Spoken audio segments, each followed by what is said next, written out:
평온한 주말 오후, 카페에서 커피를 마시고 대형 쇼핑몰에서 여유를 즐기는 사람들의 모습은 평소와 다를 바 없어 보입니다.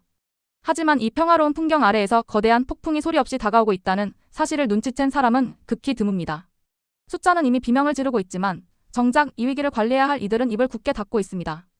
경제 전문가들이 지목하는 운명의 해 2026년. 도대체 왜 하필 2026년이며 왜 우리는 지금의 이 고요함을 가장 두려워해야 하는 것일까요? 우리는 지금 아주 기묘한 평화를 살고 있습니다. 경제학에는 민스키 모멘트라는 용어가 있습니다. 과도한 부채로 이룬 호황이 끝나고 자산 가치가 일순간에 무너져 내리는 시점을 뜻합니다. 지금 대한민국이 마주한 상황은 단순히 달력의 한 페이지를 넘기는 문제가 아니라 지난 수십 년간 쌓아온 부채의 두개 균열이 가기 시작하는 임계점을 가리키고 있습니다. 역사는 언제나 반복되지 않지만 그 리듬은 소름 끼칠 정도로 비슷합니다. 우리가 지금 반드시 읽어내야 할 첫 번째 신호는 바로 껍데기 성장의 함정입니다. 정부는 수출 지표가 개선되고 있다며 연일 낙관론을 펼치지만 반도체 등 특정 품목을 제외한 실질적인 국민의 주머니 사정, 즉 실질 국내 총소득인 GDI는 이미 마이너스 구간을 위태롭게 오가고 있습니다.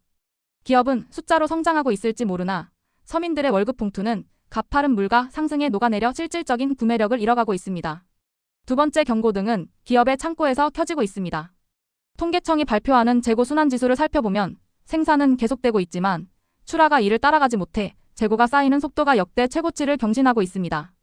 물건이 만들어져도 팔리지 않는다는 것은 결국 기업들이 자금난에 봉착하게 되고 이는 곧 대규모 구조조정이나 가동 중단이라는 극단적인 선택으로 이어질 수밖에 없음을 예고합니다. 그럼에도 불구하고 정부는 이를 경기 회복을 위한 준비 단계라는 모호한 표현으로 포장하며 시간을 벌고 있습니다. 마치 가라앉는 배 위에서 연주를 멈추지 않는 악단처럼 말입니다. 가장 결정적인 세 번째 신호는 장단기 금리차의 역전이라는 저주입니다. 돈을 오래 빌릴 때 이자가 더 높은 것이 상식이지만 현재 시장에서는 짧게 빌릴 때의 이자가 더 높은 기현상이 지속되고 있습니다. 이는 금융시장이 가까운 미래에 거대한 충격이 올 것을 이미 확신하고 있다는 강력한 증거입니다. 지난 100년간 이 지표가 나타난 뒤 대폭락이 오지 않았던 적은 단 한 번도 없었습니다. 하지만 이상하게도 경제 당국자들은 이 역전의 공포에 대해 진지한 경고를 남기지 않습니다. 지금 대한민국 경제의 모세혈관이라 불리는 돈의 흐름은 이미 완전히 멈춰버렸습니다.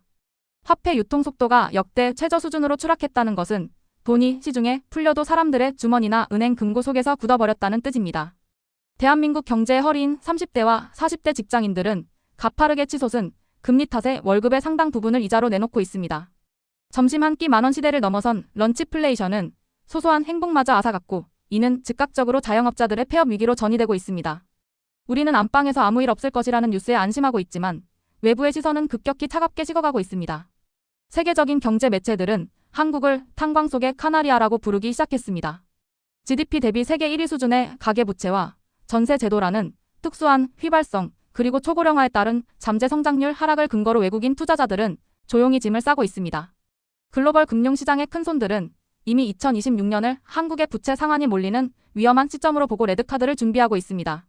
거대한 폭풍이 몰아칠 때 가장 어리석은 행동은 비를 맞으며 금방 그칠 것이라고 주문을 외우는 것입니다.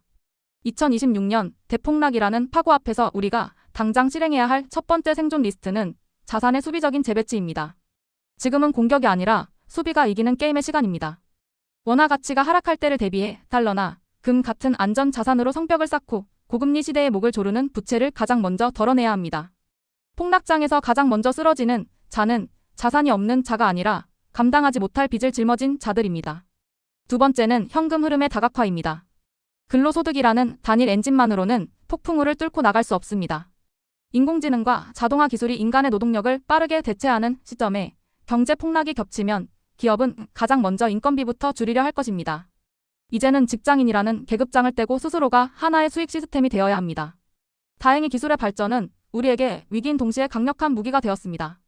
AI 도구와 디지털 플랫폼을 활용해 당신이 잠든 사이에도 돌아가는 파이프라인을 구축하십시오. 이것이 2026년 모두가 현금이 말라 비명을 지를 때 당신을 구할 노아의 방주가 될 것입니다. 마지막으로 가장 중요한 것은 지적 무장과 강인한 멘탈입니다.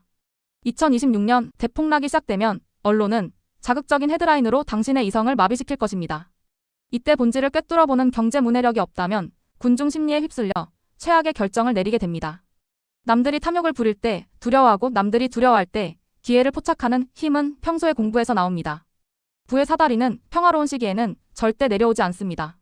오직 거대한 혼돈과 공포가 세상을 지배할 때 비로소 그 단단하던 사다리의 틈이 벌어집니다. 폭풍이 지나간 자리에는 정적만이 남을 것입니다. 2026년이라는 거대한 파도가 휩쓸고 간 대한민국 경제의 풍경은 우리가 알던 어제의 모습과는 전혀 다를 것입니다. 누군가는 삶의 터전을 잃고 절망하겠지만 준비된 누군가는 그 폐허 위에서 찬란한 승리의 깃발을 꽂게 될 것입니다.